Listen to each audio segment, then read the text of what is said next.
ബിസ്മില്ലാഹിർ റഹ്മാനിർ റഹീം. അൽഹംദുലില്ലാ വസ്സലാത്തു വസ്സലാമു അലാ റസൂലില്ലാഹി സ്വല്ലല്ലാഹു അലൈഹി വസല്ലം വഅലാ ആലിഹി വസഹ്ബിഹി അജ്മഈൻ. വിശുദ്ധമായ റബീഉൽ അവ്വലിൽ നമുക്ക് ഒരു പ്രത്യേക ആവേശം. എല്ലാ മാസങ്ങളിലും അള്ളാഹുവിൻ്റെ ഹബീബിൻ്റെ അപദാനങ്ങൾ പറയണം, പാടണം. ഹബീബിൻ്റെ വർത്തമാനങ്ങൾ പറയണം, ചൊല്ലണം, ക്ലാസ് എടുക്കണം. എന്നാലും റബീഉൽ അവ്വൽ വരുമ്പോൾ ഈ വിഷയത്തിൽ ആൾ എല്ലാം ശ്രദ്ധിക്കണം. അത് സ്വാഭാവികമാണ്. ഒരാൾ വഫാത്തായ മാസം, അല്ലേ, ജനിച്ച മാസം, ഇതിനൊക്കെ എന്താവും ഒരു പ്രത്യേക ഓർമ്മ വരുമല്ലോ. വഹാബിയൊക്കെ ഇരിഞ്ഞല്ലേ ഉള്ളൂ. അപ്പോൾ നമ്മളെന്താവും വിശുദ്ധമായ റബീഉൽ അവ്വലിൽ മൗലിദുകളും ഇതൊക്കെ റസൂലുള്ളാഹിൻ്റെ അപദാനങ്ങളൊക്കെ എന്താവും നമ്മൾ പാടും, പറയും. എന്താ പറയുള്ളത്?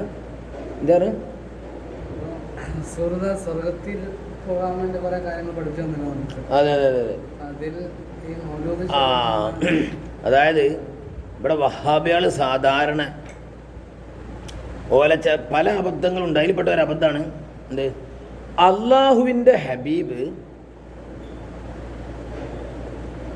നമുക്ക് ഈ ഉമ്മത്തിന് സ്വർഗത്തിൽ കടക്കാനുള്ള, സ്വർഗത്തിൽ പ്രവേശിക്കാനുള്ള എല്ലാ കാര്യങ്ങളും പഠിപ്പിച്ച് തന്നതിന് ശേഷമാണ് റസൂലുള്ളാഹി തങ്ങൾ വഫാത്തായി പോയത്, അല്ലേ? അതിലെന്തില്ല? റബീഉൽ അവ്വൽ വരുമ്പോൾ മൗലൂദ് നിങ്ങൾ ഓതിക്കോളി എന്നില്ലല്ലോ. അതിവരുടെ ഒരു ജഹിലാണ്. ഈ ചോദ്യം വരുന്നത് മിനൽ ജഹിലി, വിവരക്കേടിൽ നിന്ന്. റസൂലുള്ളാഹി തങ്ങൾ പദാർത്ഥ ലോകത്തിൽ വന്ന് റസൂലായി എത്ര കാലം ജീവിച്ചത്? 23 വർഷക്കാലം. ഈ 23 വർഷക്കാലം റസൂലുള്ളാഹി തങ്ങൾ പറഞ്ഞ കാര്യം, ചെയ്ത കാര്യം, അതേ ശേഷം വരുന്ന ആയിരക്കണക്കിന് കൊല്ലം വരുന്ന ആളുകൾക്ക് പറയാൻ പറ്റൂ, ചെയ്യാൻ പറ്റൂ എന്ന് പറയുകയാണെങ്കിൽ അത് ഇസ്ലാം ചുരുങ്ങിപ്പോവല്ലേ? റസൂലുള്ളാഹി തങ്ങൾ 23 വർഷം ജീവിച്ച് അന്ന് പറഞ്ഞതേ പറയാൻ പറ്റൂ, അന്ന് ചെയ്തതേ എന്ന് റസൂല പറഞ്ഞു, പഠിപ്പിച്ചു. പറഞ്ഞു ഇതൊരു അബദ്ധമാണ്, വഹാബികളെ വിവരക്കേടാ.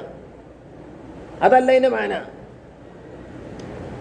ഓരോ ജുസ്ഇയാത്തും പഠിപ്പിച്ചു എന്നല്ല, മൊത്തം ഖൈറുകൾ പഠിപ്പിച്ചു. ഇപ്പം വിശുദ്ധമായ ഖുർആനിലെ ഒരു കുല്ലിയാണത്. അതല്ലാതെ ഖിയാമത്ത് നാൾ വരെ വരാൻ പോകുന്ന ഓരോ നുള്ളും നുറുമും പഠിപ്പിച്ചു എന്നാണോ? സ്വർഗത്തിലേക്ക് കയറാൻ എന്തെല്ലാം സബബുകളുണ്ടാവും, അത് ഓരോ സബവും എണ്ണി എണ്ണി ഇത് ചെയ്തോ, ഇത് ചെയ്തോ എന്നാണോ? അല്ല. വിശുദ്ധമായ ഖുർആനിൽ കാണാം, വഫ്അലുൽ ഖൈറ ലഅല്ലകും തുഫ്ലിഹൂൻ. വഫ്അലുൽ ഖൈർ, നിങ്ങൾ ഖൈറുകൾ ചെയ്തോളൂ. എന്തിനു വേണ്ടി? ലഅല്ലകും തുഫ്ലിഹൂൻ, നിങ്ങൾ വിജയികളാൻ വേണ്ടി. അപ്പം ഖൈർ ചെയ്യാം. അതിനാണ് ബഹുമാനപ്പെട്ട ഇമാം ഷാഫി തങ്ങൾ റളിയല്ലാഹു അൻഹു മറ്റേ ഹദീസ് വിശദീകരിച്ചത്. എന്ത്? പുതിയ കാര്യം ലലാലത്താണ്, ബിദ്അത്താണല്ലേ? ബിദ്അത്ത് ലലാലത്തൊക്കെ നിരകത്ത് കാരണില്ലേ? അവിടെ എന്ത്? പുതിയതായതല്ല വിഷയം. പിന്നെ മാ ഉഹദിസ, പുതുക്കപ്പെട്ടതുമാണ്. വിശുദ്ധമായ ഖുർആനിനും ഹദീസിനും ഇജ്മാഇനും അസറിനും എതിരും കൂടിയാവണം. അതാ പറഞ്ഞത്. റസൂലുള്ളാഹി തങ്ങളുടെ കാലത്ത് ഇല്ലാത്തതും ഈ പറയപ്പെട്ട പ്രമാണ വിരുദ്ധമായതും ആവുമ്പോഴാണ് പ്രശ്നം. റസൂലുള്ള ആ സംഗതി പറയാത്തത് കൊണ്ട്, ചെയ്യാത്തത് കൊണ്ട് ചെയ്യാൻ പറ്റില്ല എന്നില്ല. ഇപ്പം ഹബീബിൻ്റെ മൗലൂദ് സല്ലല്ലാഹു അലൈഹി വസല്ലം, നിങ്ങൾ മൗലൂദ് ഓതിക്കോളി എന്ന് റസൂൽ പറഞ്ഞിട്ടില്ലെങ്കിലും അതൊക്കെ ഹബീബിൻ്റെ ഹദീസിൽ നിന്നും വിശുദ്ധമായ ഖുർആനിൽ നിന്നൊക്കെ അത് കിട്ടും. ഇപ്പം റസൂലുള്ളാഹി തങ്ങളെ ആദരിക്കണേന്നുണ്ടല്ലോ. ഇതിൽ മൊത്തം എന്താ ഉള്ളത്? ഇപ്പം മൗലൂദ് മൊത്തം എന്താ ഉള്ളത്? തഅലീം റസൂലില്ല, അള്ളാഹിൻ്റെ ഹബീബ് ആദരിക്കുക. ആദരിക്കാനുള്ള പറഞ്ഞില്ലേ?